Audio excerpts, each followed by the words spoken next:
골로새서입니다. 하나님 말씀은 골로새서 2장 11절부터 12절까지의 말씀, 신약성경 326페이지입니다. 신약성경 326페이지 골로새서 2장 11절과 12절 말씀입니다. 찾으셨으면 제가 봉독하겠습니다. 또 그 안에서 너희가 손으로 하지 아니한 할례를 받았으니 곧 육의 몸을 벗는 것이요 그리스도의 할례니라. 너희가 세례로 그리스도와 함께 장사되고 또 죽은 자들 가운데서 그를 일으키신 하나님의 역사를 믿음으로 말미암아 그 안에서 함께 일으키심을 받았느니라. 아멘. 이 시간은 유아 세례 부모가 어떻게 자녀들을 양육할 것인가에 관해서 이제 첫 번째 강좌를 갖고자 합니다.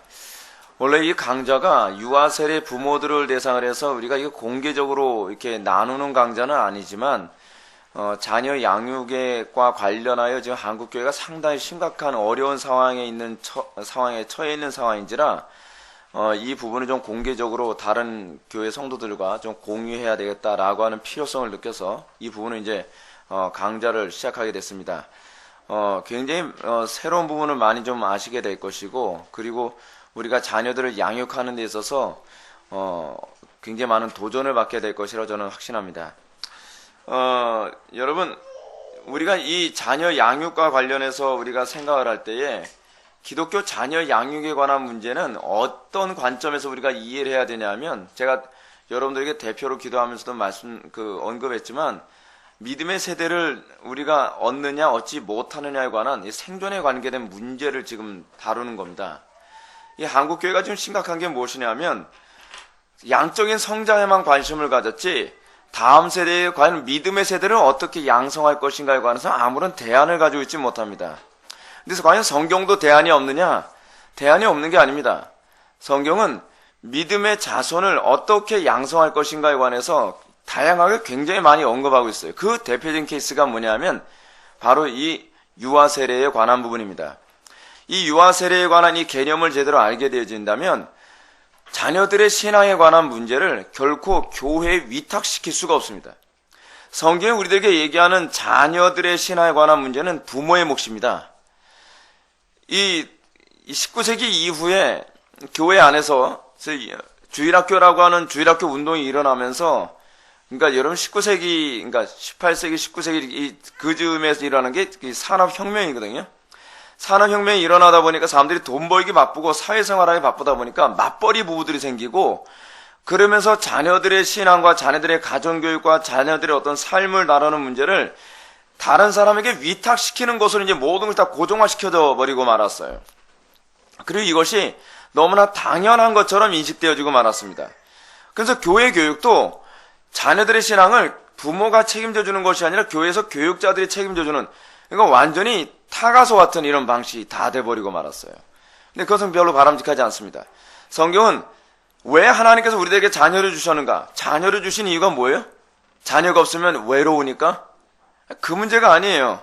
우리가 이 하나님의 일하심에 관해서 우리가 좀 더 성경적으로 좀 접근하고 이해해야 될 필요성이 있습니다. 다음 주부터는 이 탭을 놓지 마시고 그냥 기존에 강대상 놔도 괜찮을 것 같습니다. 왜냐하면 제가 서서 이게 화이트보드에다 글씨를 많이 써야 되니까. 여러분, 그러니까 이 자녀 양육에 관한 문제에 있어서 우리가 좀 생각해야 될 게, 기독교와 불신자들의 자녀 양육에 관한 관점부터 우리가 좀 구분되어야만 합니다. 우리 기독교는요, 소위 자녀들에 관한 문제를 어떻게 이해하고 있냐면, 거룩한 믿음의 자녀를 얻는 겁니다. 핵심이 요거죠. 거룩한. 구분되는 거예요. 구분된 자녀. 근데 이 구분된, 거룩이라는 말이 separate, 이게 분리된다는 얘기 아닙니까? 카도시, 히브리어로 카도시인데 분리된 거예요.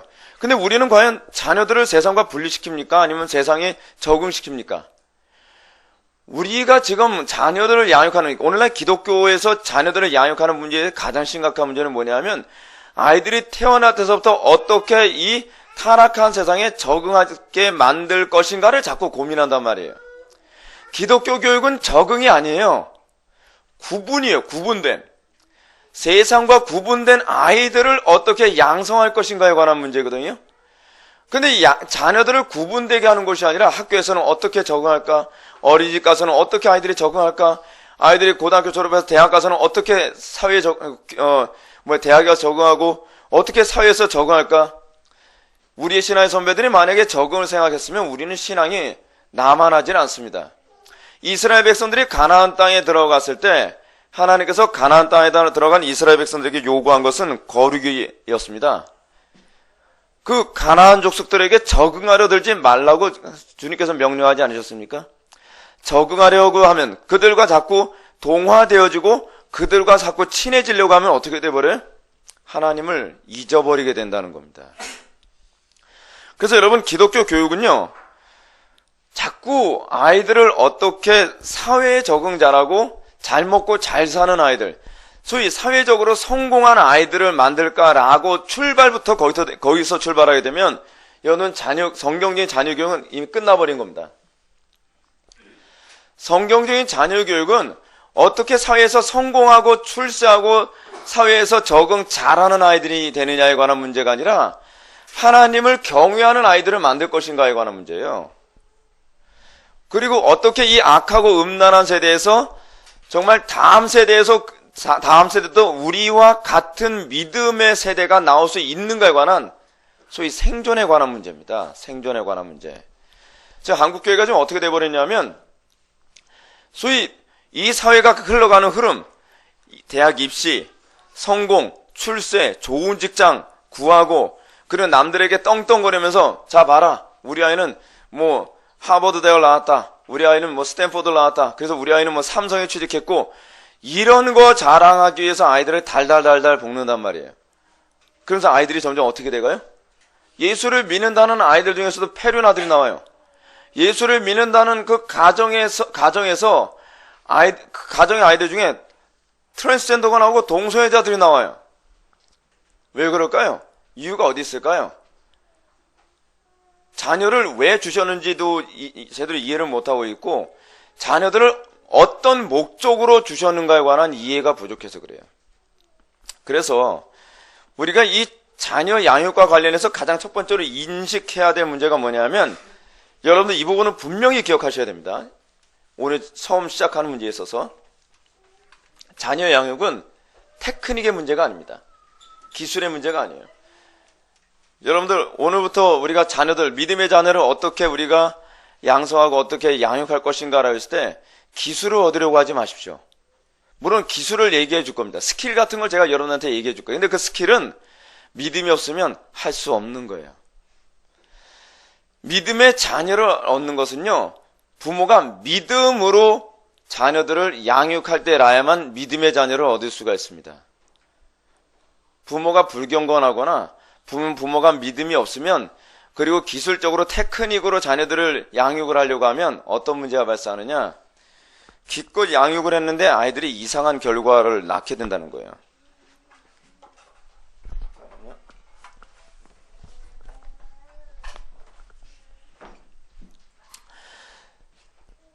우리가 그 자녀 양육이라고 하는 이 부분을 접근할 때 기본적 접근이 무엇인가를 생각해 보십시오.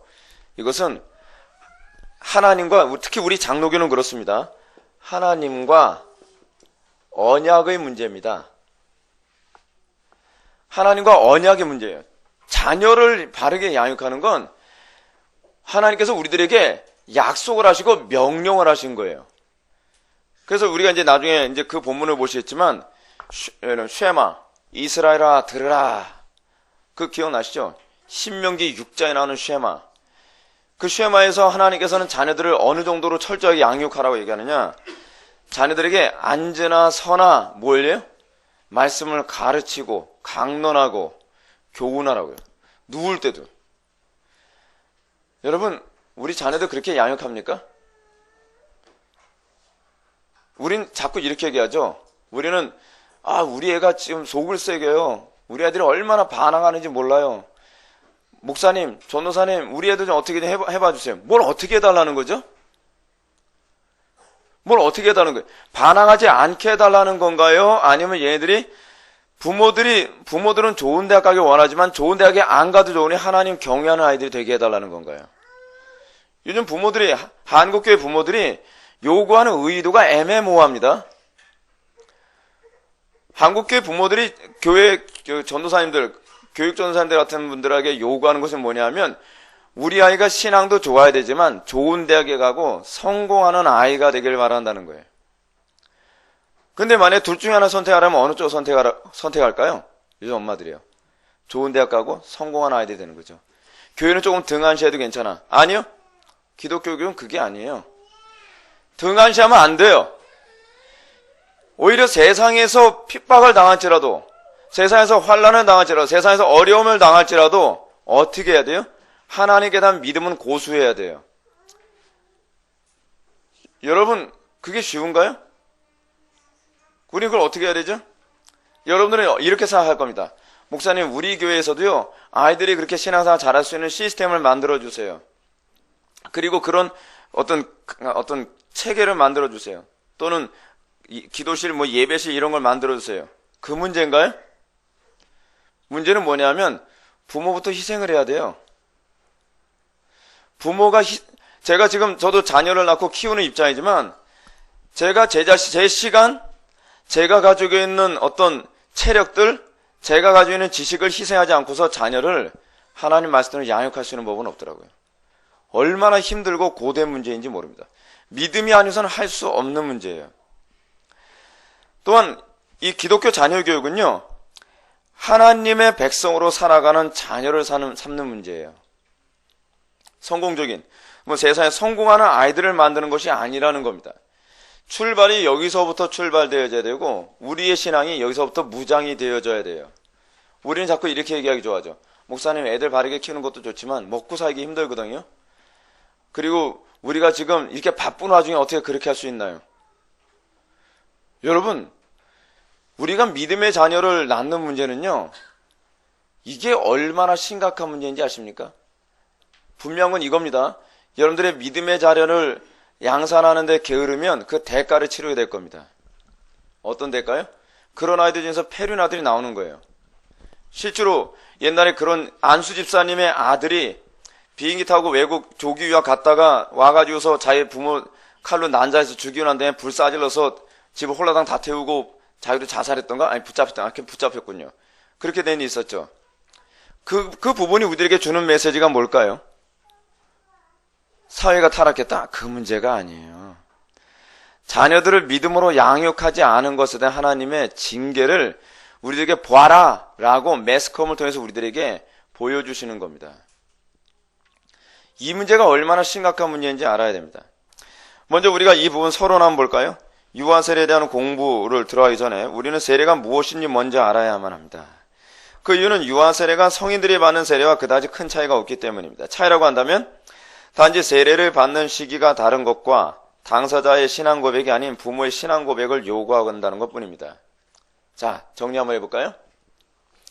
세례와 유아 세례의 차이는요, 신앙 고백을 누가 하냐에 관한 문제예요. 세례는 자기 신앙 고백을 누가 하죠? 내가 내 신앙을 고백하고 세례를 받는 거예요. 근데 유아 세례 같은 경우에는 자녀의 신앙을 부모가 대신 고백해 주는 게 아니에요. 이 부분 여러분 착각하지 마십시오. 자녀 대신 부모가 신앙 고백을 하는 것이 아니라 자녀들이 나를 통해서 이 동일한 신앙 고백을 하도록 만들겠습니다라는 고백을 받고 세례를 받는 거예요. 누구의 신앙을 요구하는 거죠? 아이의 신앙을 요구하는 거예요? 부모의 신앙을 요구하는 거예요? 부모의 신앙이에요. 부모의 신앙. 그래서 베드로전서에서도 보게 되면 부모 중에 한 명만 예수를 믿으면 그 자녀도 어떻게 하다? 거룩하다라고 얘기하는 이유가 무엇이냐 하면 부모의 신앙으로 자녀들을 철저하고 거룩하게 양육할 것을 요구하는 겁니다. 근데 어떻게 양육해야 되죠? 돈으로 양육을 합니까? 기술로 양육합니까? 뭐로 양육을 하죠? 믿음으로 양육하는 겁니다. 기도로 양육을 하는 겁니다. 자녀들을 위해서, 나를 위해서 울지 말고 자녀를 위해서 울라. 그 예수님 그 말씀처럼 자녀를 위해서 눈물 뿌려가며 기도해야 되고 자녀들을 위해서 희생적으로 지치도록 자녀들을 양육하기 위해 여러분들 힘써야만 합니다. 조엘 비키 목사님이 자녀 양육에 관한 책을 쓰셨죠. 근데 조엘 비키 목사님이 그 책에서 이런 얘기합니다. 자녀 양육은 끝이 없다. 자녀 양육은 부모가 죽을 때까지 부모는 끊임없이 자녀를 양육하는 것이다. 애가 태어납니다. 아니 태어나기 전부터 임신했을 때서부터 부모는 뭘 해야 되죠? 태교를 합니다. 어떻게 태교하죠? 어떤 엄마들은 그럽니다. 자기가 듣고 싶은 뭐 락이나 헤비메탈 그런 거 들으면서 그러면서 에이 뭐 애가 뭐 알아서 뭐 크겠지 뭐 하나님 주권이니까 얘가 뭐 믿음 들어가려면 들어가겠지. 그렇게 해서 믿음이 들어가는 건가요? 아니에요. 부모의 신앙 고백이 요구되어져요. 아이에게 믿음이 들어가도록 하기 위해서 어떻게 해요? 우리는 음악을 듣는 것 하나부터 다 철저히 절제를 합니다. 누구의 믿음이 요구되죠? 애의 믿음이에요? 부모의 믿음이에요? 부모의 믿음이죠. 이슬람에서는 여러분 아이들에게 이슬람 신앙이 들어가도록 하기 위해서 어떻게 하는지 아십니까? 애가 태어나자마자 애 아빠가 태어난 애에게 귀에다 대고서 알라는 위대하다 부터 귀에다 담아줍니다. 여러분 우린 그렇게 철저한가요? 무슬림들은 자녀를 양육하는데 얼마나 철저한지 모릅니다. 그래서 애가 말을 배우고 글씨를 배우기 시작하면 꾸란을 암송을 시킵니다. 우리 꾸란 암송시키나요? 우리는 자녀 교육이 도대체 한 게 뭐가 있습니까? 우리는 도대체 자녀를 하나님의 언약의 백성으로 만들어서 도대체 뭘 하고 있는 겁니까? 우리가 유대인들의 반만이라도 따라가나요? 우리가 무슬림들의 반만이라도 따라가나요? 마크 가브리엘 박사는요, 나이가 10대가 되기 전이라 했던가요? 꾸란을 달달달 외웠대요. 근데 우리는 도대체 자녀들을 조금 소결의 문답 120문, 아니 107문 이거 암송시키는 것도 대단하다고 생각하지 않습니까? 여러분, 무슬림들은 대단하다고 생각하지 않습니다. 유대인들도 대단하다고 생각하지 않습니다. 유대인들은 애가 처음에 그 성경을 외울 때 레이기부터 암송을 시킵니다. 그리고 유대인들은 아이들이 성인식이 되기 전에 모세 오경을 다 외우게 합니다. 우리는요, 하는 것도 아니에요. 우리는 온갖 이유와 핑계를 갖다 붙이죠. 이제 우리가 계속 진도를 나가면서 제가 그런 말씀 드리겠지만, 유대인들의 부모는요, 자녀들을 힘이 닿는 데까지 낳습니다. 그래서 어느 집을 갔더니 애가 뭐 8명인가 10명인가 돼요. 애가 다 큰 애가 하나 있는데 밑에 여전히 애기 하나가 있어가지고서 막 발랑발랑 겨다녀요. 근데 그 집에서도 아버지가 그 피곤한데 유대인들도 똑같이 우리처럼 사회생활을 하는 겁니다. 근데 보수적인 유대인들은요, 자기네들이 직장생활하고 갔다 오고 나면 그 피곤한데도 애들을 모아놓은 구서가 아니라 한 명씩 한 명씩 앉혀놓고 토라를 가르치고 탈무드를 가르칩니다. 1번 들어와. 그래서 앉혀놓고서 히브리어를 가르치면서 토라를 가르치는 거예요. 그리고 2번 들어와. 또 그렇게 같은 말을 또 해서 또 가르치는 거예요. 3번, 4번, 5번, 6번, 10번까지 다. 그래서 애들 잘 때도 철저하게 아이들을 유대인으로 만들기 위해서 아이들로 하여금 자기 전에 유대인의 예식도 있잖아요. 손 씻고 뭐하고 하는 그런 예식들. 찌찌 같은 옷을 입히고 뭐 재우는 그런 것들. 이게 술 달린 거거든요. 철저히 그렇게 해서 아이들을 키웁니다. 책 하나 보는 것도 철저하게 통제를 합니다. 유대인 집안에서는 TV가 없습니다. 아이들을 철저한 유대인으로 만들기 위해서 부모들은요, 모든 에너지를 다 썼습니다. 유대인 아버지한테 우리나라 방송국에서 인터뷰를 했습니다. 힘들지 않습니까? 유대인 아버지가 이런 얘기합니다. 힘들죠. 그렇지만 내가 이 땅에 존재하는 건 아이들에게 이걸 교육하기 위해서 나는 존재하는 겁니다. 자기의 존재 이유를 유대교 신앙을 얘한테 심어주고 죽을 때까지 심어주는 것이 자기가 존재하는 이유라는 거예요. 우린 그 정도 무장이 돼 있나요? 세례에 관한 얘기를 이제 들어갑시다. 세례가 어디서 시작되는가? 어느 날 갑자기 구약을 읽고 난 다음에 신약으로 딱 넘어갔더니 갑자기 세례 요한이 나타나서 세례라는 얘기를 합니다. 구약에는 세례가 나타나나요? 안 나타나나요? 전혀 없습니다. 세례가 전혀 없어요. 근데 신약으로 들어오면서 우리는 신구약 중간기라고 하는 한 400년 정도의 텀이 있어요. 이 신구약 중간기에서 이 할례가 세례라고 하는 방식으로 이렇게 전환되어지는 이 모습이 나타나게 됩니다. 물론 세례가 있다고 해서 할례가 사라진 건 아니에요. 세례가 주어지지만 그럼에도 불구하고 할례는 여전히 존재하죠. 그래서 예수님이 태어난 지 8일 만에 뭘 받으셨다 그랬죠? 할례를 받으셨어요. 할례는 여전히 존재하는데 이제 할례에서 세례라고 하는 방식으로 전환되어지는 이 과도기가 바로 우리가 보고 있는 복음서들입니다. 자, 근데 오늘 본문에 보게 되면은 세례가 할례에서 시작됐다는 그 부분을 우리들에게 잘 이해시키는 부분이 골로새서 2장 11절과 12절의 말씀입니다. 사도 바울은 세례를 그리스도의 할례라고 가르치고 있습니다. 할례가 뭐죠? 할례가 남자아이의 포피를 제거하는 거예요. 근데 남자아이의 포피를 하면서 소위 옛적 삶은 죽고 새로운 삶으로 다시 태어난다라는 의미가 있거든요. 근데 할례를 제가 기억하기로는 할례를 그 아버지가 시켜주는 거로 알고 있거든요. 부모 중에 한 사람이. 그래서 그런 생각을 해보십시오. 이제 유아 세례와 관련해서 얘기하는데 사실 다음 주에 할 얘기인데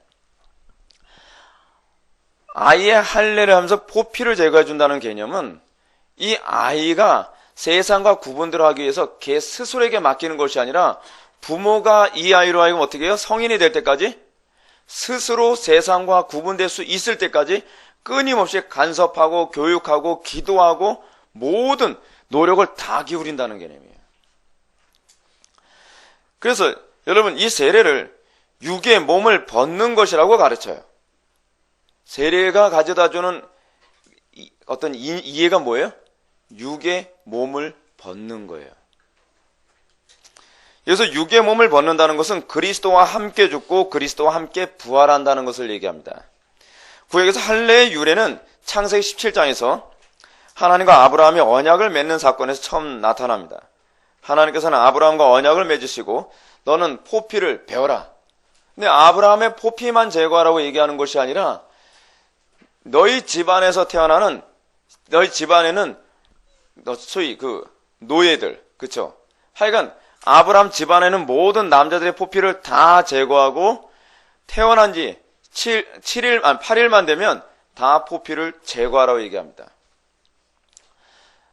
여러분, 그 사람들이 신앙 고백했습니까? 신앙 고백을 누가 했죠? 아브라함이 했어요.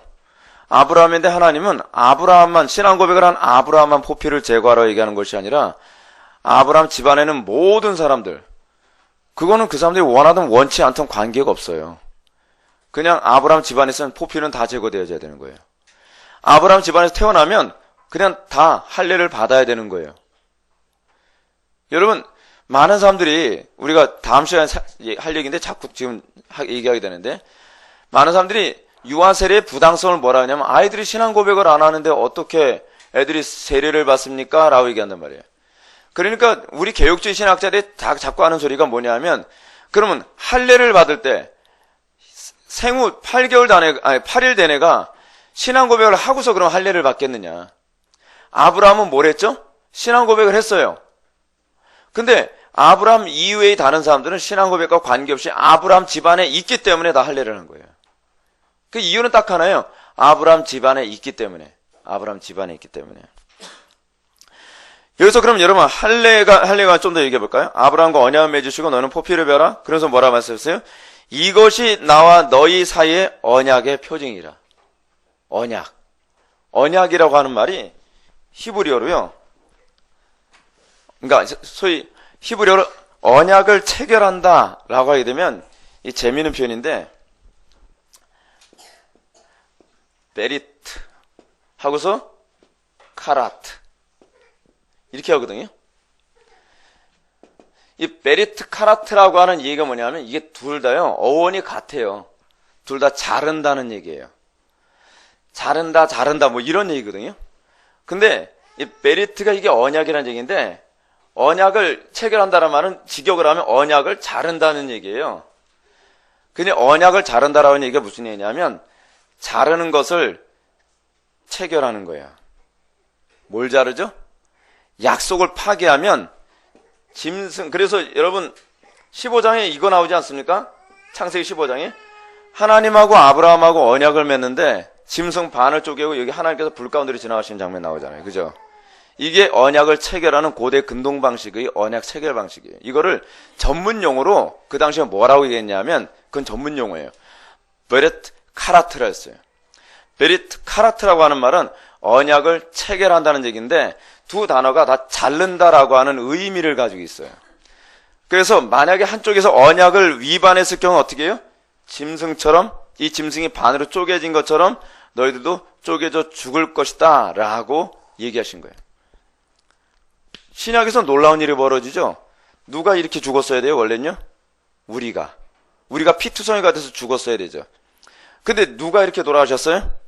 예수님이 이렇게 돌아가신 이유는 뭐냐면 예수님이 인류의 어떤 소위 대표자가 되셔서 내가 이 언약 체결을 위반한 인류를 대신해서 내가 이렇게 죽어줌으로 말미암아 이 체결을 완성시켜버린 거예요. 그래서 예수님을 믿는 모든 사람들은 이미 심판을 받은 거예요. 우리는 심판을 안 받고 구원받는 게 아니에요. 심판을 받는데 누가 받으신 거예요? 예수님이 받으신 걸 뿐이에요. 심판 안 받고 구원받는 법은 없어요. 우리가 언약을 어겼기 때문에.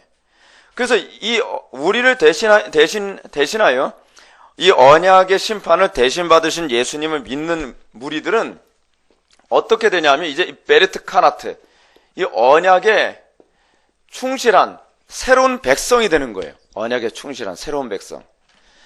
그래서 할례가 우리들에게 뭐라고 얘기하느냐? 이것이 나와 너희 사이의 언약의 표징이라고 얘기하는 거예요. 언약을 안 지키면 죽는 거예요. 근데 우리가 이 언약을 예수님을 통해서 대신 체결이 됐기 때문에 우린 이제는 어떻게 해요? 할례의 삶에 우리는 헌신하게 되는 거예요. 할례의 삶이. 믿음이 있냐 없느냐에 관한 문제는요, 여러분들 이걸 아셔야 돼요. 믿음이 있냐 없느냐에 관한 문제는 여러분들이 얼마나 하나님과 맺은 언약에 충실한 삶을 살아가느냐에 관한 문제예요. 우리나라 사람들 어떻죠? 제가 목회를 하면서 느낀 게 서약식을 했어요. 서약식을 해도 우리나라 사람들은 얼마나 언약을 우습게 여기는지 몰라요. 약속했잖아요. 내가 이 회복의 교회에 들어와서 내가 이렇게 살겠습니다. 약속을 했어요. 근데 우리나라 사람들은 약속 안 지키는 걸 밥 먹듯이 해요. 자기가 좀 불리하면 나는 그렇게까지 살고 싶진 않아요. 그거는 그리스도인의 정신이 아니에요.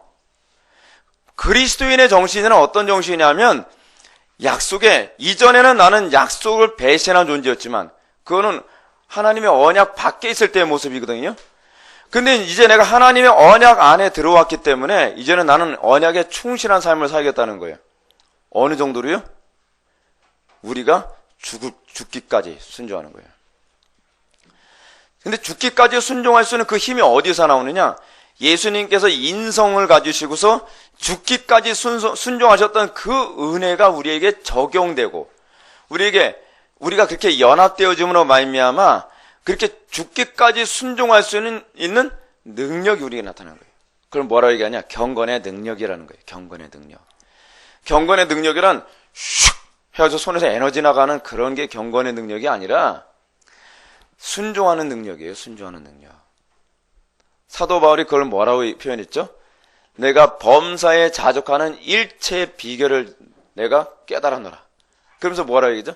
내게 능력 주신 자 안에서 내가 모든 것을 할 수 있느니라. 무슨 능력을 얘기하는 거죠? 범사에 자족하는 능력이에요. 그게 경건의 능력이에요. 경건의 능력. 경건의 능력은 귀신 쫓는 능력이 아니에요. 그리스도에게서 능력이란 그리스도와 연합하여 순종할 수 없는 걸 순종하게 되어지는 거예요. 그게 어떻게 가능하냐? 이 베레트 카나트라고 하는 이 사건 때문에 그래요. 언약이에요. 언약. 여러분, 일반 은총회 안에서도요, 언약에 신실한 사람이 그래도 정말 괜찮은 사람 아닙니까? 근데 우리는 예수를 믿는다고 하면서도 하나님하고 약속했어도 그 약속을 어기는 걸 밥 먹듯이 해요. 그래도 뭐라고 얘기해요? 천국은 가겠지. 정말 이 지긋지긋하죠. 이런 사고방식이요. 한번 물들어 버리면 잘 빠지지가 않는 사고방식이에요. 그래서 저는 새신자가 좋아요. 기존의 다른 교회에서 이게 완전히 젖어버리고 나면 이 물이 안 빠져요. 물이. 얼마나 안 빠지는지. 자, 보십시오. 그러면 이 할례가 구체적으로 우리들에게 의미하는 바가 무엇인가? 첫 번째, 후손을 낳을 능력이 오로지 하나님께만 있음을 얘기해요. 이걸 우리가 부모 자녀 교육과 관련해서 한번 생각해 볼까요? 먼저 이 부분 먼저 먼저 읽어보겠습니다. 할례는 고도의 근동 지방에서 치르는 일종의 성인식이었습니다. 이는 남자가 성인이 되면 할례를 받고 혼인하는 풍습입니다. 하나님께서는 이러한 당시 문화적 성인 방식을 사용하여 언약을 표하시고 인을 치신 겁니다.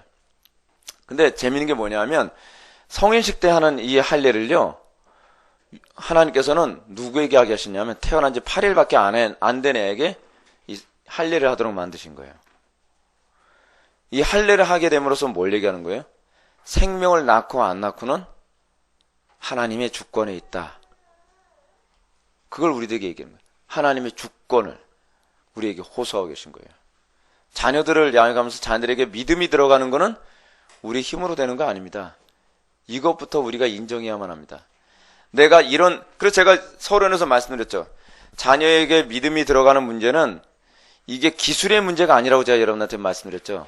이건 기술 문제가 아니에요. 무슨 문제예요? 믿음의 문제예요. 은혜의 문제예요. 두 번째로, 할례라고 하는 것은 그릇된 것을 잘라내고 씻어냄을 의미합니다. 이것은 사람에게서 나오는 모든 것이 악하다고 고백하는 것이죠. 따라서 하나님께서는 생식기의 일부분을 통해서 전체를 버린다는 고백을 요구하십니다. 모세는 이스라엘 백성들에게 너희는 마음의 할례를 행하고 다시는 목을 곧게 하지 말라. 할례를 하라고 하는 이 말은 뭘 얘기하는 거예요? 뭘 하지 말라? 목을 곧게 하지 말라는 표예요. 할례를 하면서 목을 곧게 한다면 할례의 정신에 위배되는 거예요? 부합하는 거예요? 위배되는 거예요. 우리가 세례를 받았다고 얘기하면서 우리 하나님의 말씀 앞에 강팍한 것은 세례의 정신에 위배되는 거예요. 우리는 세례를 왜 받는 거죠? 이제 뒤에서 제가 그 얘기가 있지만 세례는요, 구원받은 표가 아니에요. 그리고 구원받은 사람이 하는 게 아니에요. 받는 게 아니에요. 세례는요. 그 부분에서 좀 이따 제가 설명할게요. 그러면서 뭐라 하냐면 너희는 마음의 할례를 해라. 그러면서 골로새 2장 11절에서 그리스도의 할례라고 가르치고 육의 몸을 벗는 것이라고 얘기합니다. 할례가 뭐예요? 육의 몸을 날마다 벗는 거예요. 이걸 육의 몸을 벗는다는 얘기가 무슨 표현이냐면 자기를 부인하고 십자가를 진다는 얘기예요. 성도는요, 게으르고 싶어도 게으름을 억지로 부인하는 거예요. 이기심을 갖고 싶어도, 여러분 성도라고 이기심이 안 생깁니까? 성도라고 자기 마음대로 살고 싶지 않아요? 성도라고 해서 여러분 음욕 안 생기고, 성도라고 해서 여러분 욕심 안 생기는 거 다 생겨요. 근데 할례의 정신, 이 세례의 정신이 뭐냐면 내가 죄를 짓고 싶고 내가 육체의 본성대로 살고 싶지만 어떻게 해요? 억지로 쳐서 복종시키는 거예요. 복종되는 게 아니에요. 오토매틱으로 잘 사라지지 않아요. 거듭나도요. 어떻게 하는 거예요? 쳐서 복종시키는 거예요. 쳐서 복종시키는 거예요. 억지로 꺾어서라도 내가 피곤하고 게으르지만 그래, 그래도 이게 바로 믿음이거든요. 하나님께서 이걸 원하시니까 일어나자. 하나님의 뜻대로 하자. 피곤하더라도 순종하자. 내가 기분이 나쁘지만 여러분 기분 나쁠 때 기도하라고 하기 싫죠. 또 기분 나쁠 때 여러분 찬송하기 싫죠. 그리고 기분 나쁘면 여러분 어떻게 해요? 전도하러 가기도 싫어요. 근데 어떻게 해요? 그걸 죽이는 거예요. 그거를 쳐서 복종시키는 거예요. 여러분, 제가 이렇게 보면은요, 우리 교회 성도를 제가 흔히 보게 되면 이래요. 내가 오늘 기도할 의욕이 없어요. 그러면 기도를 안 하고 그냥 우두커니 앉아만 있어요. 그게 쳐서 죽여야 될 문제예요, 그게요. 왜냐하면 여러분 그것을 허용하기 시작하면요, 점점 더 심해지는 거 아십니까? 육체의 소욕은요, 한번 허용해주면 이게 기가 살아가지고요, 점점 강팍해집니다. 예를 한번 들어볼게요. 처음에 여러분 예배 실패할 때요. 그거 극복하는 건 쉽습니다. 그걸 이기는 건 쉽습니다. 근데 오늘 뭐 기분도 그렇고 부부싸움에서 뭐 마음도 안 들고 자네 새끼들은 말 하나도 안 듣고 오늘 어쩔 수 없다. 예배 대충. 그럼 하루는 그냥 그러나면 그 다음부터 또 잘 들어질 것 같죠. 그 다음 주에 마음이 더 강팍해져요. 더 굳어져요. 더 이기기 힘들어져요. 그러면 또 핑계가 또 생겨요. 그 다음 주엔 더 심해져요. 더 심해져요. 그러면서 지옥 자식 되는 거예요. 여러분, 신앙생활을 쉽게 하는 방법은요, 초기에 싹을 자르는 겁니다. 게으름이요? 허용해줘 보십시오. 점점점 게으름이 여러분들을 잡아먹기 시작할 겁니다. 아니람? 나태함? 한번 제가 예를 한번 들어볼까요? 이건 제가 경험한 예인데, 설교를요, 오늘 정말 설교 준비하기 싫다. 그럴 때가 있어요. 근데 어느 정도로 설교 준비하기 싫은지 아십니까? 설교 준비하기 싫을 땐요, 정말 죽기만큼 하기 싫습니다. 근데 그럴 때 만약에 그것을 허용해주고서 설교 준비를 대충 하고서 설교를 하잖아요. 근데 하나님께서 놀랍게도 긍휼 가로 열고 물음표 가로 닫고를 베푸셔서 그날 설교를 그래도 괜찮게 했어요. 그럼 그 다음 주엔 더 이제 좀 쉬었으니까 설교할 의욕이 더 생길까요? 더 하기 싫어요. 그때도 뭐 설교 대충 준비했는데 설교 기가 막히게 잘했잖아. 그러면서 어떻게 돼요? 그러면서 타락하게 되는 거예요. 신앙은 뭔지 아세요? 날마다 피 흘리기까지 내 타락한 본성과 싸우는 거예요. 여러분들 편하게 여러분들 몸을 놔두지 마십시오. 그러면 여러분 지옥 자식 됩니다. 제가 여러분한테 오늘 낮 예배 때도 그런 말씀드렸죠. 신앙이란 나 과거에 구원받은 어떤 은혜의 경험이 있으니까 그거 아니에요. 진짜 구원받은 사람은 과거에만 그 증거가 있는 것이 아니라 현재에서도 계속 그 증거가 나타나고, 그리고 그 증거는 장차 우리를 구원하실 그 재림하실 주님에 대한 소망 때문에 인내케 하는 것으로 이 세 세대가, 이 세 시대가 연결이 되는 거예요. 이게 따로 노는 건 신앙이 아닐 가능성이 농후하다니까요. 제가 여러분들 기분 상할까봐 그냥 농후하다라고 그냥 얘기해 드리는 거예요. 잘 기억하십시오. 그래서 세례는요, 믿음의 근거가 아니라 믿음의 표와 인이에요. 이게 무슨 표현인가, 이게. 자, 일일이 다 읽어드리고 싶은데, 그냥 읽어드리지 않고, 나중에 여러분들 읽어보세요. 세례는요, 우리가 흔히 생각하는 게, 여러분들이 흔히 생각하는 세례에 대한 이해는 제세례파나 침례교에서 이해하는 세례예요. 이게 참 웃기죠? 우리가 장로교인인데, 신기하게도 세례를 어떤 식으로 이해하고 있어요? 침례교인이나 제세례파처럼 세례를 이해하고 있어요. 그래서 우리는 세례를 어떤 사람이 받는다고 생각을 하죠? 구원받은 사람이, 구원의 확신이 있는 사람이. 그래서 구원의 확신이 없으면 저는요 아직 구원의 확신이 없기 때문에 세례 받을 마음이 없어요. 저는 아직 믿음이 없는 것 같아요. 저는 세례를 아직 못 받겠어요. 그 문제가 아니에요. 믿음이 있어야 세례를 받는 게 아니에요. 만약에 믿음이 있어야 세례를 받는다고 한다면 할례는 누가 받아야 되죠? 아브라함만 받고 나머지는 받을 수가 없어요. 종들에게 그걸 요구하면 안 되죠. 믿음이 없는데. 그렇잖아요. 근데 모두에게 다 할례를 행하라는 거예요. 그래서 이 사람들은 제세례파, 특히 제세례파 사람들은 제세례라고 하는 얘기가 무슨 얘기입니까? 다시 세례를 받아야 된다고 하는 그 교리적 체계를 가지고 있는 사람들이거든요. 왜냐하면 유아세례 때 세례 받은 건 쳐줄 수 없다는 거예요. 그래서 제세례파 사람들은요, 세례를 다시 받아야 된다고 하는 두 가지 개념이 있어요. 하나는 뭐냐면 유아 세례 받은 사람, 세례 다시 받아야 된다. 또 천주교에서 세례 받은 사람, 세례 다시 받아야 된다. 이 개념이거든요. 근데 우리는 세례가 세례라고 하는 것이 믿음의 근거가 아니라 믿음의 표와 인이라고 우리는 생각을 해요. 이게 하이델베르크 요리문답에서나 웨스트민스터 신앙고백서에서도 나오는 얘기인데, 여기 나오나요? 하여간, 그럼 이게 무슨 얘기냐? 우리는요, 세례와 믿음에 관한 얘기를 이렇게 이해를 하시면 좋습니다. 침례교나 제세례파는 뭐가 있어야 구원을 받는다? 구원받은 먼저 믿음이 전제되어지고, 믿음이 있는 사람이 뭘 받아요? 세례를 받죠. 근데 우리는 세례를 받는데 이 세례를 받는 이유가 뭐냐면 이 신앙 고백에 동의한다는 차원에서 세례를 받는 거예요. 무슨 말인지 아시겠죠? 그래서 우리는 세례를 받기 전에 뭘 가르치죠? 신앙 고백을 가르치는 거예요. 그래서요. 신앙 고백을 먼저 가르치고 이 신앙 고백에 동의하냐? 동의한다. 그러면 이 말씀대로 이 신앙 고백을 따라서 살게 되어지면, 그러니까 이 세례 정신에 부합하여 살게 되어지면 뭘 받는다고 믿는 거예요? 구원을 받는다라고 우리는 이렇게 생각하는 거예요. 그래서 어떤 사람은 구원을 받고 세례를 받는 사람이 있는가 하면, 어떤 사람은 세례를 받고 세례의 정신에 충실하게 그 은혜의, 믿음의 싸움을 하는 가운데 구원을 받는 사람이 있어요. 그 케이스를 한번 보여드릴까요? 대표적인 케이스가 사도행전 2장 41절입니다. 사도행전 한번 펴보시기 바랍니다. 사도행전. 여러분들이 교리를 가지고 성경을 보면요, 이 부분이 잘 보입니다. 근데 교리를 모르고 성경을 보면 그냥 얼렁뚱땅 대충 이 성경 구절이 흘러 지나가 버리고 말아요. 사도행전 2장 41절 말씀 다 같이 한번 읽어 보실까요? 시작.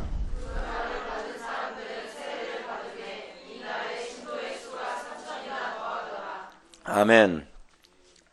여기서 보게 되면 구원받은 사람들이 세례를 받았다라고 얘기하지 않습니다.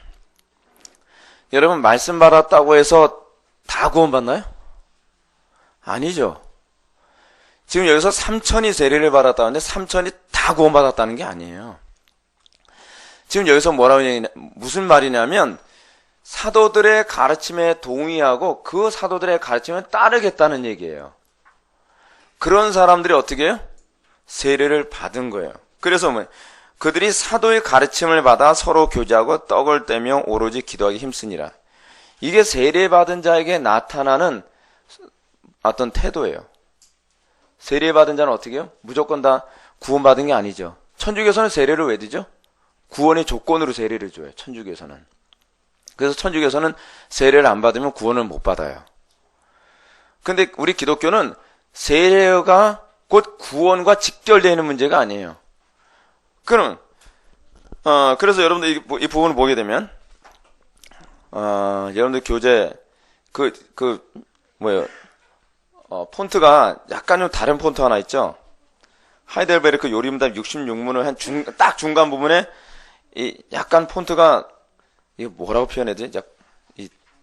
약간 얼띠게 생긴 그 폰트 있잖아요? 네. 귀여운 듯 하면서 좀 그렇게 생긴 폰트가 있어요. 이 폰트를 한번 보면, 성례가 복음 약속의 눈에 보이는 거룩한 표와 인이라고 얘기하고 있어요. 하이델베르크 요리문답 66문에서 뭐라고 얘기한다고요? 성례가 복음 약속의 약속이에요. 이 복음 약속. 복음 약속의 눈에 보이는 거룩한 표와 인이에요.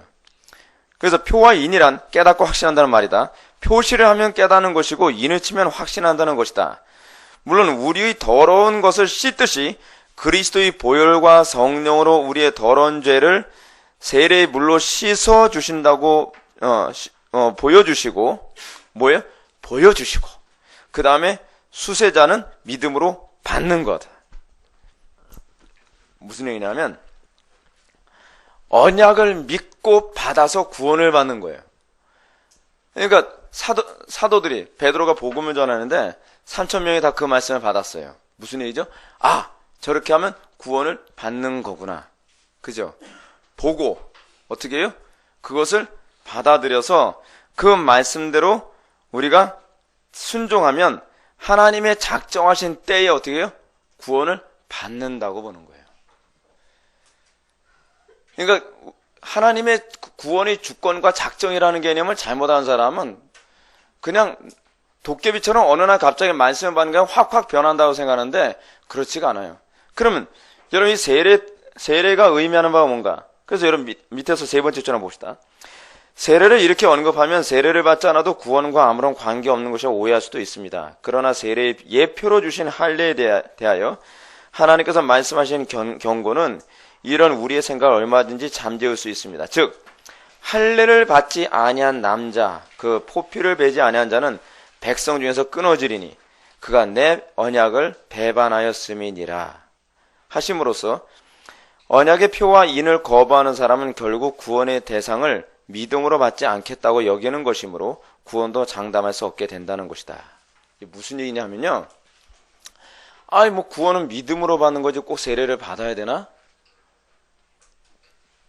뭘 지금 거부를 하고 있어요? 세례를 거부하고 있어요. 여러분, 아브라함이 할례를 받아서 거듭났습니까? 아니면 거듭난 이후에 할례를 받았습니까? 거듭난 이후에 믿음으로 의롭다함을 받고 그 다음에 할례를 받죠. 그러면은 할례는요 구원의 조건이 아니에요. 근데 지금 여기서는 또 뭐라고 얘기하고 있어요? 할례를 받지 아니한 남자, 그 포피를 베지 아니한 자는 백성 중에서 끊어지리니 그가 내 언약을 뭐예요? 배반하였음이라. 무슨 얘기냐면 이 할례 또는 세례는요 하나님께서 정해주신 언약을 생각나게 하는 거라니까요. 언약을 생각나게 하는 거예요. 우리가 세례를 그냥 받는 게 아니라 언약을 생각나게 하기 위해서예요. 그래서 표와 인이라고 얘기해요. 표와 인. 깨닫게 하고 어떻게 확증해 주는 거예요. 이게 바로 세례의 목적이거든요. 근데 이 언약을 부정하면서 나는 믿음으로 구원받는 것이 난 굳이 내가 저 언약을 따라가면서 내가 저 가르친 대로 내가 따라가면서 나는 구원을 생각하진 않겠다. 여러분, 우리는 신앙생활 그렇게 하는 사람들이 많이 있죠.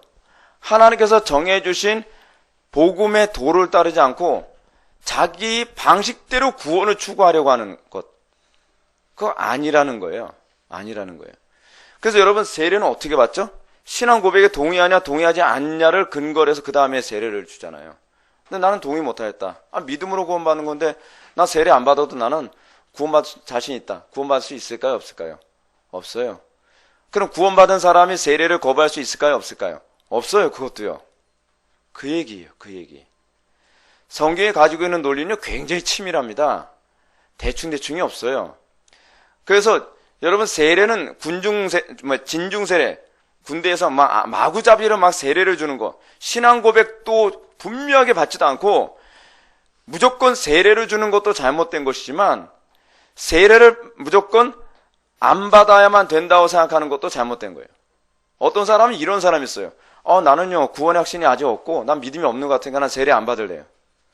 그것도 잘하는 게 아니에요. 가르쳐서 이 신앙 고백에 동의한다고 하면 구원의 확신이 없어도 세례를 받도록 해야 돼요. 그러면서 언약의 표와 인을 생각나게 만들어야 돼요. 여러분, 세례 받은 사람과 안 받은 사람 차이가 크다는 거 압니까? 아시죠? 나 세례교인이요 라고 하게 되면요 마음가짐 자체가 달라요. 나 세례 안 받았어요 그러면요 종교를 옮기는 거에 대해서 아무 생각 없어요. 그런데 내가 일단 세례를 받았다라고 하게 되면요 괜히 난 기독교인인 것 같은 거예요. 이게 왜 그러냐면 이게 신기한 문제예요. 이게요. 그게 언약의 표와 인이기 때문에 그래요. 그게 구원을 주는 건 아닌데도 불구하고 그 하나님의 언약을 생각나게 하고 그 언약을 끝까지 붙들고 그 부담감으로 살아가는 가운데에 구원을 받는 거예요. 우리 주변에서 그런 사람들 보지 않았습니까? 실제로 그런 사람들 많이 있어요. 세례가 아무 효과가 없는 성례가 아니라니까요. 여러분, 그래서 제가 여러분들한테 이런 말씀 드렸죠. 참된 교회 표징하게 되면 첫 번째 뭐라 했어요? 말씀. 두 번째, 성례. 셋째, 권징. 성례가 어떻게 은혜의 그 방편이 되죠? 말씀을 통해서 성례의 의미를 알게 하고 성례를 통해서 언약을 깨달아 알게 만들고 표와 인이 되게 만드는 거예요. 그래서 칼빈은 성례를 말씀을 가르치지 않고 성례만 집행하게 되면 은혜의 방편이 안 된다라고 얘기를 해요.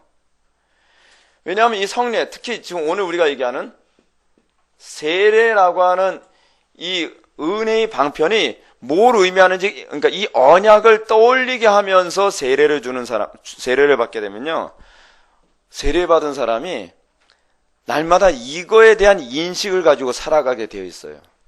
내가 세례를 받은 건 뭐예요? 이러이러한 의미로 세례를 받은 것이다. 근데 그 의식이 성도를 어디로 인도하냐 하면 십자가로 인도해요. 이게 굉장히, 그래서 하나님께서요, 괜히 이 성례를 세우신 게 아니에요. 성례론을 한국교회에서 너무 안 가르쳐져가지고 신학교에서도 거의 성례론을 대충 가르치거든요. 성례론이 엄청난 겁니다. 성례론을 칼빈은 뭐라고 했냐면, 조직신학에서도 그렇게 얘기해요. 보이는 말씀이라는 거예요. 성례를 통해서 우리는 말씀을 받는 거예요, 사실은요. 언약에 참여하는 거예요. 그래서 우리가 이제 다음 시간서부터 이제 언약의 자녀라는 표현이 왜 나오는가라고 하는 부분을 이제 침례교라든지 다른 교파와 관련해서 이 유아 세례가 가지고 있는 자녀 교육과 관련된 언약의 백성 만드는 방식을 다음 시간에 우리가 살펴보게 됩니다. 성경이 자녀 교육과 관련해서 얼마나 치밀하게 우리들에게 가이드라인을 제시해주고 있는지 몰라요. 자, 그럼 세례가 요구하는 고백의 내용이 뭔가 한번 봅시다. 세례. 그래서 여러분, 세례를 사실은 무턱대고 받은 사람들은 참 불쌍한 거예요. 예. 저도 무턱대고 받았는데. 예. 근데 나중에 배우면요, 유익이 돼요. 나중에라도 배우게 되면. 세례가 요구하는 고백의 내용, 첫 번째로, 세례를 통해서 교회의 일원이 된다는 의미를 내포합니다. 여러분, 세례를 받았다고 해서 다 교회의 일원이 되나요? 제가 얘기하는 교회의 일원이 된다는 것은 마음이 교회의 일원이 되냐는 얘기예요. 안 되죠? 근데 세례는요, 우리들에게 뭘 얘기하는 거냐면 교회의 일원이 된다는 걸 얘기한다니까요. 그러면 이거를 염두에 두게 된다면 세례를 받은 사람이 어떤 몸부림을 치게 될까요? 기도하고 하나님의 은혜를 구하면서 내가 교회의 일원으로 한 몸됨을 느낄 수 있게 해주십시오 라고 기도하지 않을까요? 날마다 은혜를 구하지 않을까요? 날마다 그거에 대해서 고민하지 않을까요? 그럼 우리를 어디로 인도하죠? 그리스도께로 인도해요. 믿음으로 인도해요. 이 세례가 이렇게 아주 오묘해요. 믿음이 없는 사람이 더 하나님의 언약으로 나아가도록 만드는 거예요. 이게 세례예요. 이게 세례. 그러나 만약에 그가 중생한 상태에서 세례를 받는다고 한다면 그는 소위 공동체 안에서 이 사람이 우리 공동체 일원으로 세례를 받았습니다 람과 동시에 그 사람은 공동체 일원으로 그냥 하나로 금방 섞여버려요. 그죠? 그걸 통해서 이 사람은 뭘 확신하게 되죠? 아, 나는 구원받은 하나님의 백성이구나 라고 한 것을 공동체의 다른 일원들과 한몸됨을 통해서 확신할 수 있게 되어져요. 이 세례가 이런 양쪽의 역할을 해요. 또 하나, 두 번째로 세례는 옛사람은 죽고 새 사람으로 다시 태어난 존재로 살아가야 한다는 사실을 우리들에게 상기시켜줍니다. 이거는 구원받지 않은 사람이란다 할지라도 아직 성령으로 거듭나지 않았다 한다 할지라도 그 마음속에 옛사람은 죽고 새 사람으로 다시 태어난 존재로 살아가야 된다고 하는 이 표와 인이 그에게 주어졌기 때문에 내가 하나님의 말씀을 살지 않을 경우에는 굉장한 스트레스를 받죠. 고민을 하죠. 그래서 이 세례가 우리를 어디로 인도해요? 더 믿음으로 우리를 인도하게 되는 거예요. 한번 읽어보겠습니다. 성도는 세례를 통해서 이전의 죄악과 연합된 삶을 청산하고 그리스도와 연합된 삶을 살아야 할 당위성을 발견하게 됩니다. 고린도전서 10장에 이런 가르침이 잘 나타납니다. 바울 사도는 여기서 세례의 의미를 홍해 바다 가운데로 이스라엘 백성들이 통과하고 애굽의 군대가 몰살을 당한 것으로 설명합니다. 형제들아 나는 너희가 알지 못하기를 원하지 아니하노니 우리 조상들이 다 구름 아래 있고 바다 가운데로 지나며 모세에게 속하여 다 구름과 바다에서 세례를 받고. 자, 근데 이 세례에 관한 문제에서 예수님께서 세례를 주라라고 사도들에게 명령을 하시죠. 그렇죠? 근데 어떻게 세례를 주라고 말씀하셨죠? 세례에 관한 얘기가 이제 한 가지 사실은 여기서 좀 빼먹은 부분이 하나 있는데 세례의 가장 중요한 부분 중 하나가 뭐냐면 연합한다는 얘기거든요. 연합. 그래서 여러분 고린도전서 13장에 보면 한번 고린도전서 13장 한번 좀 펴보시기 바랍니다.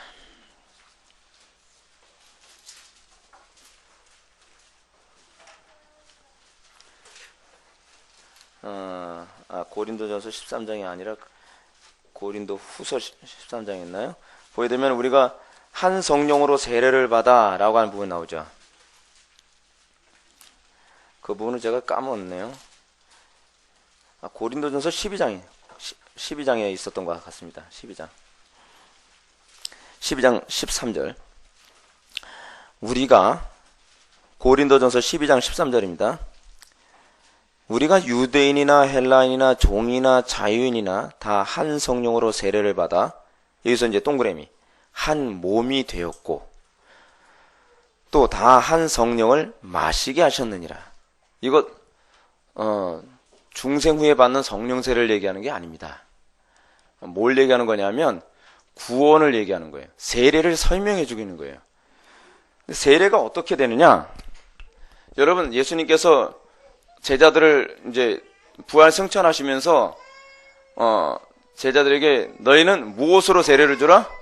성부와 아버지와 아들과 성령의 이름으로 세례를 주고, 그래서 제가 세례를 줄 때 어떻게 하죠? 성부와 성자와 성령의 이름으로 세례를 주노라, 이렇게 세례를 주지 않습니까? 근데 제가 이제 이건 사실 비밀인데 그냥 제가 얘기를 할게요. 제가 처음에 세례를 줄 때 제가 잘 몰라가지고 제가 초창기 때 3번을 이렇게 했어요. 이렇게 하면 안 돼요. 왜냐하면 한 하나님이시기 때문에 한 번 물을 축 식여서 머리에 손을 얹고 성부와 성자와 성령의 이름으로 세례를 주노라, 이렇게 해야 돼요. 이게요, 괜히 그런 게 아니에요. 왜냐하면 삼위일체를 설명해 주는 거기 때문에 그래요. 3번 하게 되면 뭐가 되는 거죠? 삼신이 돼버리는 거예요. 예. 근데 제가 그런 적이 있었어요. 예. 근데 그냥 상관없어요. 그렇다고 해서. 예. 뭐, 천국 가는데 지장 있거나 그러진 않습니다. 제가 그랬었다는 거예요. 제가 그래서 기도를 많이 해줘요. 우리 아들한테. 자, 근데, 보십시오. 왜 세례를 그렇게 해주시느냐? 세례를 뭐라고 얘기하고 있다고요? 여기 12장 13절에서요. 세례를 받아 한 몸 되게 하는 거예요. 세례가. 우리가 이 성부와 성자와 성령의 이름으로 세례를 줌으로 말미암아 또 하나의 성부, 성자, 성령, 그리고 하나의 또 유니티를 형성하는 또 하나의 존재였는데 성도가, 이게 요한복음 17장에서 나오는 것처럼 내가 아버지 안에, 아버지가 내 안에 있는 것과 같이, 이거는 브랭크, 가로가 된 거죠. 성령으로 말미암아 저들도 우리와 같이 하나가 되게 하사. 그게 성령 세례예요.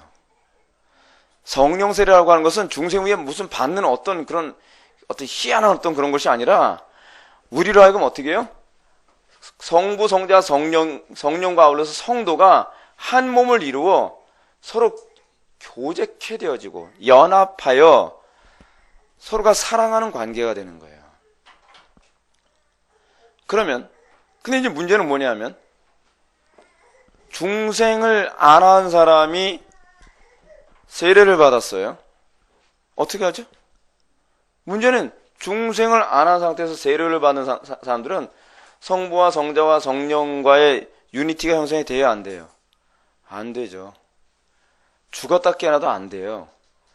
그러면 끊임없이 복음을 통하여서 이 복음이 소위 아직 성도가 되지 않았지만 이 성도로 하여금 성부, 성자, 성령 하나님과 유니티를 형성하도록 하기 위해 끊임없이 그 마음속에 이 표와 인된 세례가 자극을 계속 주는 거예요. 세례를 안 받았으면 이런 부분에 대한 인식과 그런 부담감이 안 생기는데, 세례를 받고 나면 내가 세례받은 자로서 성부와 성자와 성령이 이 세 분과 우리가 서로 같이 교제하는 삶을 살아야 된다고 하는 이 한몸됨을 추구하도록 세례가 끊임없이 우리를 자극한다는 거예요. 근데 양심에 화인 맞은 사람들은 세례를 받았어도 소용이 없죠. 그렇죠? 그런 사람들은 뭐 주님하고 교제를 안 하더라도 별로 관심이 없으니까요. 근데 확실한 건 하나님께서 제정하신 성례, 거룩한 예식인 이 세례와 성찬은요, 아무 효과도 없는 걸 그냥 멋있으라고 만들어준 게 절대로 아니라는 거예요. 근데 우리는 세례에 대해서 제대로 배워본 적이 없어가지고 은혜의 효료에 대해서 전혀 기대도 하지 않고 세례를 받죠. 그래서 우리 아들은 좀 나이 돼서 세례를 받지만 세례 받는다 해서 뭐가 달라질 것도 없고 그렇지 않습니다. 이 세례를 통하여서 그 사람들은 더욱더 하나님께 나아가게 되는 그런 케이스가 되는 것입니다. 그래서 좀 더 한번 읽어볼까요? 밑에서 두 번째 줄 4페이지. 즉 홍해 바다 사이를 건넌 사건은 세례의 메시지를 설명해 주는 것인데 어떤 메시지냐? 이는 옛사람은 장사 지내고 새 사람으로 다시 태어난 것이라는 말입니다. 그러므로 세례는 성도가 세상에 속한 삶을 청산하고 하나님께 속한 삶을 살아야 할 당위성을 분명히 가르칩니다. 근데 유아 세례라는 관점에서 봤을 때는 부모는 자녀들을 어떻게 가르쳐야 돼요? 이렇게 살도록 가르쳐야 되는 거예요. 세상에서 성공하는 자녀를 만드는 것도 아니고 세상에서 배 두드리면서 잘 먹고 잘 사는 아이들로 양육을 하는 게 목적이 아니라 어떻게 해요? 세상에 속한 삶을 청산하고 하나님께 속한 삶을 살아야 될 당위성을 부모가 계속 교육하고 양육해야 된다는 거예요. 그게 우리가 다음 시간서부터 좀 더 구체적으로 살펴봐야 될 내용이에요. 그래서 여러분들 교재 뒷부분을 보게 되면은 자녀 양육에 대한 그 실제적인 그 매뉴얼을 제가 여기다 이제 넣거든요. 근데 실제적인 매뉴얼을 여기다 넣었는데 실제 매뉴얼은 집에 가서 여러분들 그냥 보도록 방치해 놓지 않고 자녀 양육을 위한 지침에 가지고 27페이지서부터 이 지침이 이제 쭉 나열되어 있는데 요번에 이런 식으로 만들었어요. 여러분들 교재는 그 표시를 안 했는데 여러분들 교재에 이제 제가 강의할 때마다 표시를 하시면 좋습니다.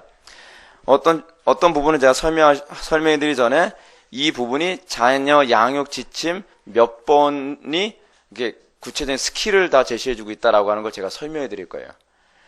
그래서 이 부분과 뒷부분을 계속 같이 연결해서 보게 되어지면 그냥 하나의 개념적으로 보여지는 것이 구체적인 스킬로 같이 연결되어 줄 수 있도록 그렇게 요번에 좀 더 신경을 썼습니다. 네.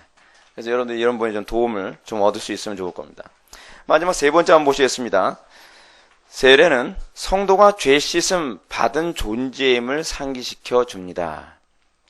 성도의 정체성이죠. 사실은요. 세례라고 하는 것은 성도의 정체성을 자꾸 설명해 주고 있는 거예요. 그러니까 세례가 없어지면 성도의 정체성이 없어져 버리는 거예요. 그리고 세례라고 하는 것을 주지만 세례에 대해서 설명을 안 해주면 성도는요. 성도가 뭐 하는 건지 정체성을 몰라요. 그 세례가 이렇게 중요한 거예요. 정체성을 설명해 주는 거니까. 그러니까 여러분 한번 보십시오. 세례는 성도의 정체성을 설명해 주고 그리고 성찬은 뭘 얘기해요? 그 정체성을 가진 성도가 무엇을 자기 삶의 양식으로 삼으며 살아가야 될 것인가를 가르쳐 주는 거예요. 세례와 성찬이 이렇게 중요한 거예요. 이게 은혜의 방편으로서 너무나 중요한 거예요. 그래서 칼빈은 뭐라고 얘기하냐면 할 수만 있다면 성찬은 매주마다 시행해야 된다라고까지 얘기를 한 거예요. 이 성찬이 그렇게 중요한 겁니다. 이 성례가요. 여러분 세례가 뭐라고요? 성도가 죄 씻음 받은 존재다. 세례라는 말의 한자어는요. 씻을 세자에다가 예절 예를 이렇게 사용합니다. 이거 우리말로 얘기하면 씻는 예식이에요. 씻는 예식. 이 씻는 예식을 예수님이 드라마로 아주 잘 표현해 준 사건이 있죠. 어디 나오죠? 요한복음 13장. 무슨 식이요? 세족식. 세족식 그 목사님들이 성도들 앉혀놓고 발 씻겨주라고 주어진 거 아닙니다. 예. 왜냐하면 그게 성례가 아니에요, 그건요. 근데 천주교에서 트레스티아스나 알파 같은 거 하는 그런 교회들은 이걸 교회 프로그램 해가지고서 교인들 눈물 흘리게 만들려고.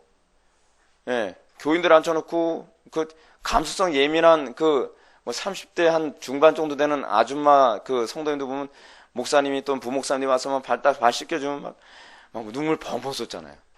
그 전날 막 다들 떼미느라고 정신없어요. 예. 발가락에서 떼밀릴까봐. 예. 그거 하라고 그거 주어진 거 아니에요.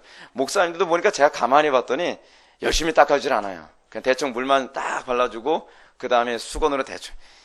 이게 그거 하라고 주어진 거 아닙니다. 예수님이, 여러분, 오리지널로 하게 되면요, 예수님의 제자들은 어땠죠? 발이? 제가 이런 표현 사용해서 좀 죄송해요. 더러웠어요, 아주. 샌들만 신고 다니까 얼마나 더러웠겠어요. 근데 예수님이 그 더러운 발을 다 이렇게 허리에 수건을 두르시고 일일이 다 깨끗이 닦여서 해주신 거예요. 왜 그러냐? 제가 요한복음 13장을 제가 이제 설교할 기회가 이제 별로 없어가지고 제가 설교를 못하지만 예수님이 하시는 일이 이거라는 거예요. 예수님이 뭐 하시는 거예요? 하늘에 올라가셔서 예수님이 지금 낮잠 주무시는 것이 아니라 날마다 성령 안에서 우리의 죄를 씻어주는 역할을 하시는 거예요. 세례가 의미하는 바는 첫 번째 뭐냐면 우리가 여러분 요한복음 13장에서 그 얘기하죠. 베드로는 정말 참 재미있는 캐릭터 아닙니까? 예수님이 제자들을 다 모아놓고서 대야다 물을 받아서 허리에 수건을 딱 두르고서 오셔서 제자들의 발을 딱 씻기려고 합니다. 다른 제자 한마디 얘기 안 합니다. 근데 꼭 베드로 거기서 한마디 하죠. 주여, 절대로 제 발을 씻길 수 없습니다. 그랬더니 내 발을 씻기지 않으면 너는 나와 상관이 없다. 그러니까 너무 또 오버하잖아요. 뭐 해달라고요? 아니 그냥 거기서 끝내지. 예, 다 씻겨달래요. 민망하게. 그러니까 예수님이 그러시지 않습니까? 아니다. 목욕까지 한 사람은 발만 씻으면 된다. 세례가 뭘 얘기하는 거라고요? 우리의 모든 죄가 다 씻겼음을 얘기하는 거예요. 그거예요, 그거. 우리의 죄가 과거, 현재, 미래의 모든 죄까지 누구 안에서 다 씻겨졌다? 예수 그리스도 안에서 깨끗하게 다 씻겨졌다는 걸 얘기해요. 근데 베드로가 이렇게 얘기하는 거죠. 그러면 제 발을 씻길 수 없나이다? 나에게 발 씻기지 아니하면 나와 상관이 없다. 무슨 얘기죠? 그리스도로 인하여 온몸의 죄를 다 씻긴 사람은 날마다 어떤 삶을 살아간다? 죄를 청산하고, 여기서 예수님이 그런 말씀을, 나와 상관없음.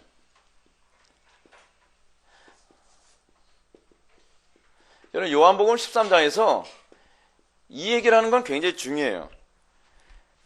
제가 지금 농담 삼아서 얘기했지만 베드로의 그 말은요 굉장히 중요한 의미를 담고 있습니다. 베드로가 뭘 두려워하죠? 나와 상관없음이라고 하는 이 표현을 두려워한 겁니다. 그죠? 내가 주님과 더 좋은, 더 친밀한 친교의 관계를 맺을 수만 있다면 온몸도 다 씻겨달라고 하는 적극적인 행동을 하고 있는 거예요. 멋있는 신앙 고백 아닙니까? 사실은 대단히 멋있는 신앙 고백을 하는 겁니다. 신앙 고백, 진정으로 우리가 예수 그리스도의 보혈의 피로 말미암아 우리의 죄가 다 씻김을 받은 사람이라고 한다면 우리는 이걸 두려워해야 된다는 거예요. 주님과 상관없는 존재로 내 삶이 드러나지 않도록, 나타나지 않도록 항상 우리는 경계하고 무장하고 깨어 있어야 된다는 거예요. 그래서 세례가 뭐예요? 표와 인이 되는 거예요. 놀랍지 않습니까? 어떻게 이런 예식을 하나님께서 우리에게 허락하셨을까요? 우리는 항상 어떤 존재로 살아가야 된다는 거예요? 하나님과 친밀한, 그래서 이 친밀한 교제 관계라는 것을 코이노니아라고 하는 말을 사용하는 거예요. 근데 어떻게 우리가 이 코이노니아를 하죠? 그래서 이 부분과 관련해서 우리들에게 주어지는 개념이 무엇이냐면 바로 성찬이에요. 성찬은 우리가 어떻게 그리스도와 코이노니아를, 그래서 교제하는 관계, 상관없음이 아니라 항상 상관 있는 존재로 나타날 수 있는가라고 하는 걸 우리들에게 보여주는 예식이 바로 성찬이에요. 뭐죠? 예수 그리스도의 살과 피로만 살아가는 거예요. 사람이 떡으로만 살 것이 아니요 하나님의 입에서 나오는 말씀으로만 살 것이니라. 그 말씀에 우리가 순종하지 못하는 것은 또 회개하고 다시 그 말씀 가운데 다시 돌아가며 거룩하신 예수 그리스도의 살 대신 이 말씀 안으로 다시 돌아옴으로 말미암아 우리가 이 한몸됨, 이 코이노니아, 주님과 상관 있는 그 관계 안에서 항상 머물러 있음을 확인해가는 예식이에요. 한번 좀 요거만 마지막으로 읽고서 마치겠습니다. 디도서 3장 5절의 말씀을 보면 바울은 우리를 구원하시되 우리가 행한 바 의로운 행위로 말미암지 아니하고 오직 그의 긍휼하심을 따라 중생의 씻음과 성령의 새롭게 하심으로 하셨나니 라는 말씀으로 세례를 아주 잘 설명해 주겠습니다. 세례가 뭐라고요? 중생의 씻음. 그래서 세례는 중생의 씻음이라는 것이며 동시에 성령의 작용을 통해서 새롭게 함을 받는 거예요. 새롭게 하면 우리의 의지로 해요? 아니에요. 그래서 우리가 끊임없이 기도해야 돼요. 기도 안 하면 안 사라지는 거 복된 거라는 거 알고 계십니까? 나는 기도 안 하면 인생이 개차발이에요. 이거 복이에요. 기도 안 하는데 맛있는 거 잘 사라지고, 기도 안 하는데 나는 그래도 난 괜찮던데, 이건 정말 안타까운 겁니다. 그래서 여러분, 기도 안 해서 안 사라지는 거에 대해서요, 너무 괴로워하지 마세요. 어떤 면에서는요. 감사할 수 있어야만 합니다. 하나님께서 나를 간섭하고 계시는 거구나. 하나님께서 나로 하여금 나에게서 하나님만이 나의 생명이라는 걸 또 교훈시켜 주시는구나 라고 생각하십시오. 그럼 정말 이것도 감사할 문제입니다. 그렇지 않습니까? 그래서 요한복음 13장에 나오는 세족식은 중생의 씻음과 성령이 새롭게 하심이라는 개념을 잘 설명해 주죠. 즉 성도는 온몸 씻음을 받은 것처럼 예수님의 은총으로 말미암아 과거, 현재, 미래의 모든 죄를 용서받은 존재이며, 따라서 세례를 받은 사람은 반드시 이런 성령의 효력을 기대하며 살아가야 돼요. 사실 이 씻음이라고, 날마다 발 씻음이라고 하는 개념은 sanctification, 성화와 관련된 얘기예요. 성화. 그러나 이 씻는 예식으로서의 세례는 단회적으로 죄를 씻는 것으로 모든 것이 다 끝나는 것을 말하지 않습니다. 그래서 제가 오늘 낮 예배 때도 여러분들한테 말씀드렸던 것처럼 죄 씻김은 과거에 내가 죄 씻김에 대한 온몸 씻김, 그쵸? 과거에 내가 어느 시점에 온몸 씻김이라고 하는 것을 믿음으로 받은 것을 우리가 염두에 두고, 근데 때와 날짜 시기는 우리는 잘 모르죠. 왜냐하면 중생은 무의식의 영역에서 일어나는 거니까요. 그죠? 근데 현재 내 삶 속에서 뭐가 나타나요? 날마다 죄를 씻어감이라고 하는 것을 통해서 과거에 내가 온몸 씻김을 감지할 수 있는 거예요. 날마다 우리가 죄를 씻고 있고, 날마다 우리가 거룩을 향해 그리스도를 더 많이 알아가는 길을 걸어가고 있지 않다면 과거엔 내가 죄를 씻겼다라고 우기지 말아요, 제발. 그건 여러분들에게 아무런 유익이 되지 않아요. 자기 신앙을 다시 점검해보고 지금이라도 내가 온몸 씻김이라고 하는 하나님의 은혜와 긍휼을 구해야 돼요. 저는 여러분들에게 후한 점수를 안 주고 싶어요. 왜냐하면 우리가 영원한 천국과 지옥으로 한번 갈라지고 나면 그 다음서부터는 이걸 되돌이킬 수 있는 방법이 없어요. 그렇기 때문에 저는 여러분들 자신을 뒤돌아보고 점검하는 데 있어서는 아주 냉정해지길 바랍니다. 그게 여러분들에게 유익이거든요. 그리고 그래서 여러분 현재가 얼마나 기독교 신앙에서 중요하냐면 내 믿음의 확신의 영역은 현재에서 항상 나타나잖아요. 어떻게 해요? 내가 지금 현재 날마다 죄 씻김의 삶을 살아가느냐를 통해서 어떻게 해요?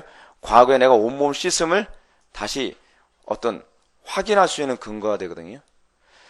뿐만 아니라 내가 이 날마다 죄 씻음의 삶을 살아가기 위해서는 장차 주님의 재림에 대한 소망을 가질 때에라야만 끝까지 인내하며 죄 씻음의 삶을 살아가거든요. 주님께서 재림하셔서 심판할 거라는 걸 믿지 않은 사람은요, 굳이 죄 씻음에 대한 그것을 목표로 하면서 이 힘들고 고달픈 삶을 안 살거든요. 뭐 때문에 그렇죠? 장차 주님께서 우리를 심판하실 거라는, 장차 우리의 눈에서 눈물을 씻어 주실 거라고 하는 이 믿음이 현재 나로 하여금 죄 씻기 위한 싸움에 우리를 몰아가게 만드는 거거든요. 그래서 우리는 현재라는 시점 안에서 과거와 미래라고 하는 양쪽 시점을 다 바라보면 신앙생활을 해가는 그런 존재입니다. 그래서 성도는 날마다 발을 씻듯이 날마다 죄의 오염으로부터 정화되어야 합니다. 이 죄의 오염을 지금 얘기하고 있는 거예요. 이 오염 교리는 이게 속죄론에서 굉장히 중요한 교리거든요. 그렇지 않으면 그리스도와 상관없는 사람입니다. 세례는 이런 복음의 내용을 우리들에게 설명해주고 있는 표와 인이 됩니다. 같이 기도하시겠습니다. 사랑이 많으신 하나님 아버지, 우리가 오늘 이 시간 유아 세례 부모들이 어떻게 자녀들을 양육할 것인가에 관한 첫 번째 시간을 우리가 살펴봤습니다. 아버지 하나님, 이 세례의 원리를 염두에 두고 우리가 우리의 자녀들의 유아 세례를 받은 우리 자녀들의 믿음을 어떻게 우리가 양육하며 진리기로 인도할 수 있을지를 우리가 잘 적용하고 묵상할 수 있도록 은혜 베풀어 주옵소서. 우리가 자녀들을 양육하되 돈으로 양육하려 하지 않게 하여 주시고 또 인간의 기술과 지혜로 양육하려 하지 않게 하여 주시며 오로지 믿음으로 하나님의 방법으로만 자녀들을 양육하게 하여 주옵소서. 성경은 자녀들을 양육하는 데 있어서 의와 인과 모든 것으로 자녀들을 양육하는 데 유익한 책이라고 우리들에게 가르쳐 주신 것처럼 우리가 세상의 방법으로 자녀들을 양육하지 않고 믿음으로 그리고 말씀으로만 양육할 수 있도록 우리들에게 믿음 허락하여 주옵소서. 예수님의 거룩하신 이름으로 기도올옵나이다. 아멘.